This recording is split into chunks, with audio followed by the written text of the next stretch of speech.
అసలు ఇన్ని రోజులు ఇది ఎలా మిస్ చేసుకున్నాను అర్థం కాదు. గుర్తుపెట్టారా అసలు ఈ షార్ట్ ఎప్పుడుదో నా బర్త్డే రోజుది. ఇన్ని రోజులు నాకు ఎడిట్ చేయడం కూడా కుదరలేదు.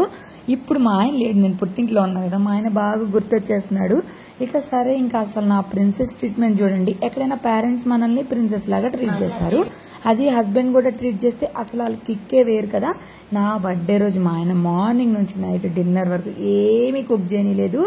ఇక అంతా బయట నుంచే ఫుడ్ ఇంట్లోకి మంచిగా ఆర్డర్ పెట్టాడు, అవన్నీ తీసుకుని వెళ్తే కుదరదని చెప్పి. ఇక దాని తర్వాత ఆఫ్టర్నూన్ లిటిల్ ఆర్ట్స్ మూవీకి వెళ్ళాం, కడుపుబ్బా నవ్వుకున్నాం. సరే వెళ్ళి పాప్కార్న్ తీసుకొచ్చి తిను బాబు అంటే తినలేదు, బుద్ధిగా అడిగినప్పుడు తినడు అనమాట. అవి తర్వాత నేను తినేసినాక మళ్ళీ నేను తినేస్తున్నాను గవగవ తింటున్నాడు. ఎంతైనా కానీ దేనికైనా పెట్టి పుట్టుండాలండి, అదృష్టం ఉండాలి. ఇక్కడ మూవీ అయిపోగానే కొబ్బరి నీళ్ళు తాగేసి కొంతసేపు పార్క్ వెళ్ళి టైం స్పెండ్ చేసాం. ఇది బాగా నేను ఎంజాయ్ చేసిన హ్యాపీయెస్ట్ బర్త్డే అని చెప్పొచ్చు. సో నైట్ కూడా నేను బయటే తినేసాం. ఇంతే వీడియో.